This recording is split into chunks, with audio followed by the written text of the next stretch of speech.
Hello? Hello, is this Lisa? Yes, it is. This is Linnea Vikström from Qft. Oh, hi. How are you?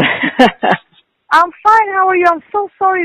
I've been trying to reach you, and I've gotten this really strange message on Skype saying I can't, get through. And I messaged Dave also saying that I couldn't reach you, but now I'm here, finally. I was like, I think I missed your call because I was like, wait, did I miss your call? I thought we were doing Skype. What's going on? Oh, well, I'm so sorry about the whole thing. But now I'm finally here anyway. I'm so sorry about it. Well, how are things going over there you're in Sweden, right? Yes, I am, and everything is going great. We had the record of the year, like temperature-wise today, so we bought some new furniture to our fantastic balcony, and we just spent the whole day in the balcony, basically. We had a really good day. Well, that's nice. It's kind of cool today. Yesterday it was like 80 degrees, and today is like 70. Oh, okay.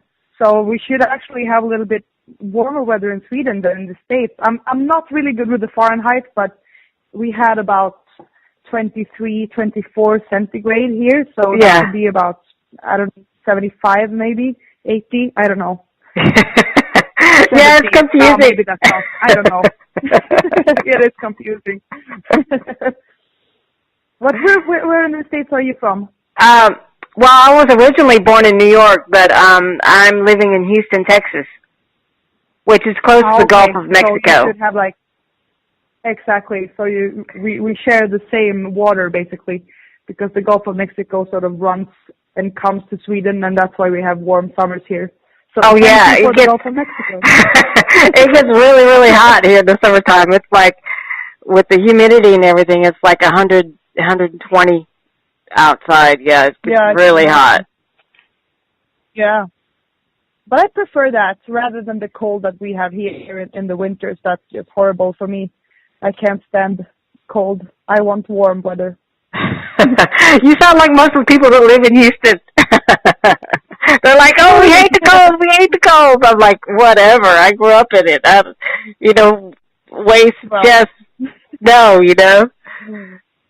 Yeah, exactly.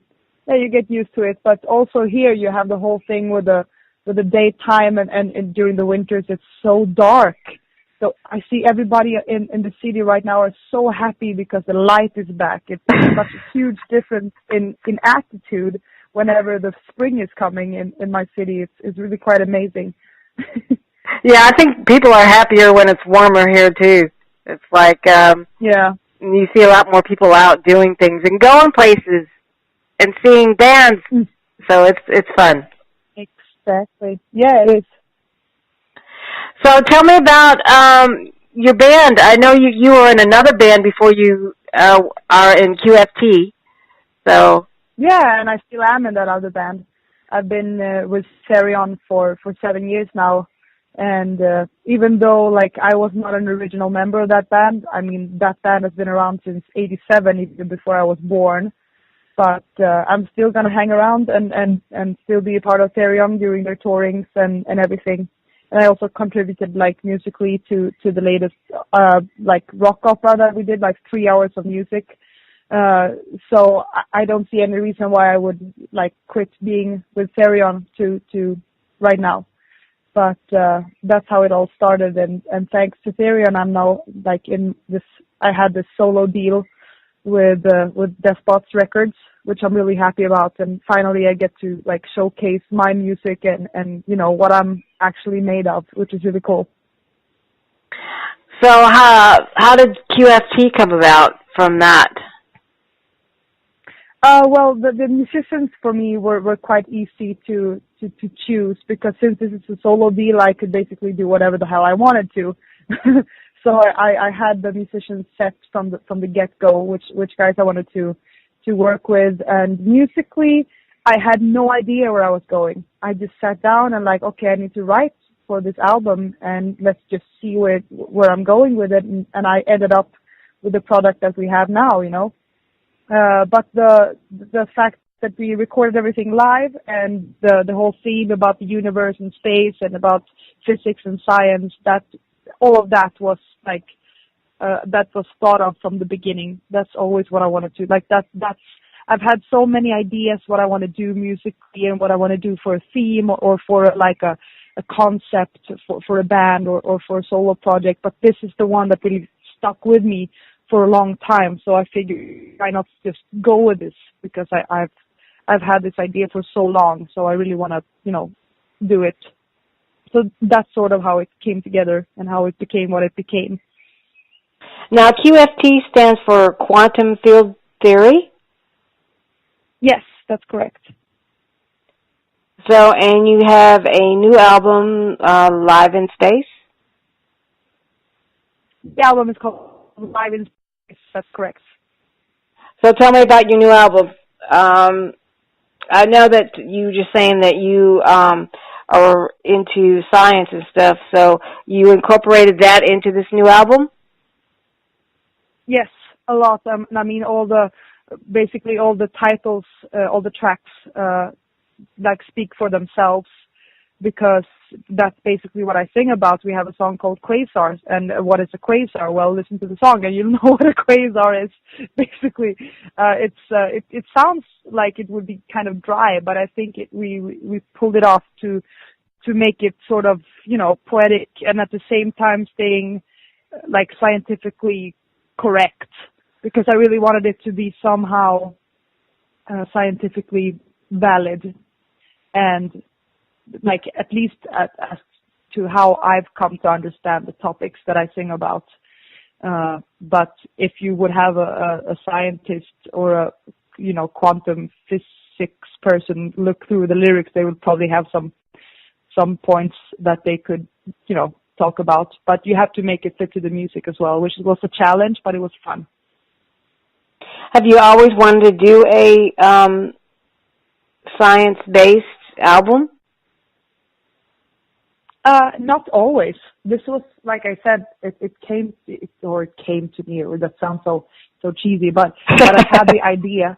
I had the idea many years ago, and like I said, I had so many ideas for what I wanted to do during the years, but that, like, doing a concept thing about science, that just stuck with me for a long time. Yeah. So, and I had these many other ideas which didn't stick, and they just sort of flew away. So I figured, like, this one was with me for such a long time that I have to do something about it. Right. So now, your music, I hear a lot of Black Sabbath and a few other musical influences in your music. Who else besides Black Sabbath helped you or inspired you to make this album? Well, it's a lot of music, and this album truly is like me channeling all the music I've been listening to for all of my life, basically. Right before you and I were speaking, I was just listening to Duran Duran, and I was listening to Kate Bush, and I was listening to Hall & Oates, all that 80s stuff. We had like an 80s marathon, me and my boyfriend, before we were speaking. And, and I really love that stuff. And I really love, also I love, the 2000s, we call it bubblegum pop in Sweden. I don't know what you say in English really, but like Spice Girls and Britney Spears and all that stuff. And of course, all the classic metal like Judas Priest and Black Sabbath. And of course, my biggest idol since I was a kid is Alice Cooper. And I mean, there's a lot of musical influences, because I'm like, first and foremost, I'm a music lover, and second, I'm a rock and roll lover, even though rock and roll and rock music is always the number one genre for me, like, to choose from, to listen to, and to perform myself. But there's so much more music that I get inspired by than just rock music, which I think you can really hear in the album, that it's not only like regular metal or regular hard rock. It's also a lot of other things in there, and it's difficult for me to pinpoint exactly like this artist really inspired me or this band really inspired me, because it's me, like all of my inspirations throughout the years being channeled into this album basically and becoming me. Right. Now, did you do most of the writing, or were other members of the band also collaborating on the music? Like I'm definitely the dictator, but I'm a very kind dictator. So I wrote I wrote most of the music, like 95% of the music, and then my drummer, he co-wrote basically all of the lyrics with me, and he also did some of he co-wrote the first single Aliens together with me. And I had Thomas Vikström and a woman called Åsa Karlström that co-wrote Big Bang, and Thomas Vikström was also involved in a few other songs. But basically, I was the one. I'm the mastermind behind all of it. So what was probably the hardest song for you to put together, like it was more difficult? The hardest song? Good question. Every song had their difficulties, of course. And for me, it's always really easy to find, like, this is a really good chorus, or this is really good verse, or, this intro is really good, but where do I go from that? So I think all of the songs have their specific difficulty in them, like in terms of, for me, writing it. But I can't really say that, like, one, I can actually go with one. I can go with Big Bang, the second track on the album, and the second single that we released, because I have probably like 6 different drafts of that song, because I never got really satisfied with the end result. We had the first one, it sounded totally like Motley Crue. Right. Then we had another one that we went, I went through so many different drafts with that one, and we finally got together and we decided on the one that's on the album now. But it was difficult to find the right shape for the song, if you know what I mean. Like it's like difficult to find the sound. Exactly, like the sound and also the production and tempo. It was really difficult to decide on a tempo for that song for some reason. Like it always felt either a little too fast or a little too slow, so you really had to find that middle golden path, you know. Now, on the other hand, at the other spectrum, which song just like came out just like you were like turning a channel or something, just like really just flowed really good? I would definitely say that's Time, the song Time. That just flew through me. I just wrote it. I remember I was up in the north in a place called Dalarna in Sweden, and it was late at night, and I was sitting in a room there I was working there, and I sat down by my computer and I just started writing, and it just, it happened instantly. And it just became what it became, So that one was definitely the easiest because it just happened, which rarely happens to me. For me, it's more often like a big thought process and analyzing and thinking and, stuff like that. But this was just finished and it worked. Okay, now, where are you going to be touring to promote the new album? Well, we'll see about that. I don't know yet. We have some plans and we have some ideas, but there's nothing that I want to reveal yet. But there's definitely going to be live performances, and like the first one we're going to do, we actually went public with it today that we're going to do the release, like we're going to play at the release party, which, it's common, but we're going to play in Stockholm on the 2nd of May. But after that, I have to stay a little secret about that. But we have some plans and we have some ideas, and you'll know soon enough when everything is, you know, set in stone. I will reveal it. Have you ever toured in the U.S.? I know it's kind of difficult, you know, and it's very costly. Well, I did tour the U.S. Yeah, I did one tour with the band Camelot in the U.S.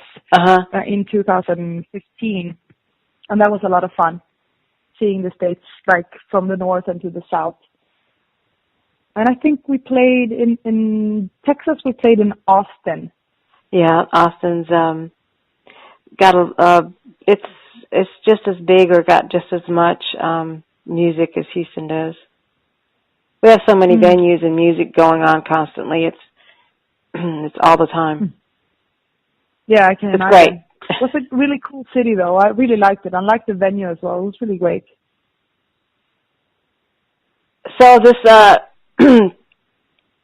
this new album, do you have it out on vinyl, or is it only online, or? Like it's coming out on May 4th, so it's not out yet. And right. It's coming out on vinyl. It's coming out digitally. It's coming out on a Digipack CD and all of the platforms that you can ever imagine online. Well, great. And you don't have any definite, just that one tour dates.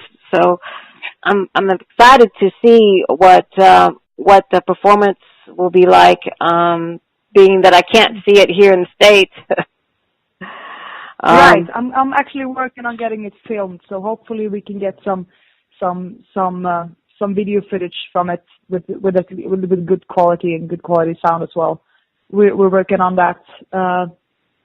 But as far as the US go, I really, really, really hope that we can get going and tour in the States as soon as possible. That would be absolutely great. Great.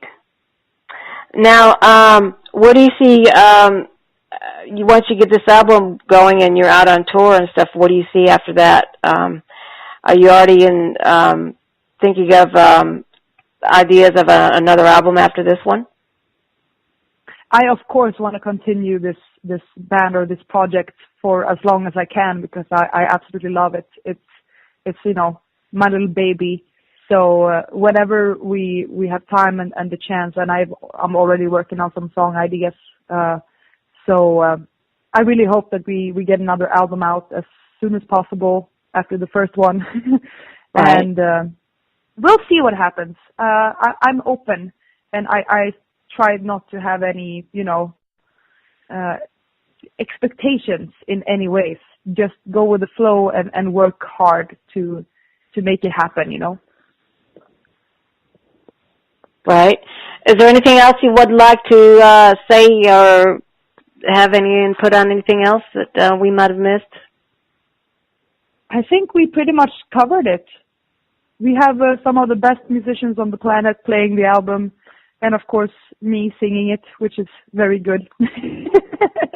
Yes, you do. I love your voice. You have quite a range right there.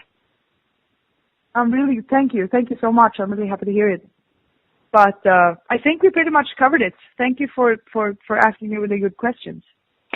Well, thanks for taking your time out of your busy schedule. I know you've got other interviews to do, so I'll let you go. And I look forward to seeing your live videos online, and I hope to get to see you in the States sometime soon.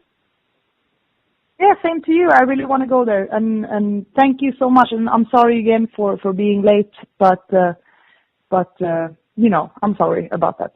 Oh, that's okay. No problem. Have a great evening. Okay. And you too. Thank you so much. Thank you. Bye-bye. All rights to the music heard on the Metal Moose are reserved by the authors, their labels, or authorized representatives that permitted their material to be used. The Metal Moose owns no rights to any music played on the show. Go to themetalmoose.com to submit your music to be heard on the show. The Metal Moose accepts donations of money, Cheetos, bacon, and naked pictures. Thank you for tuning in and subscribe on iTunes. Rock out while you rack out, and consider yourself moosed.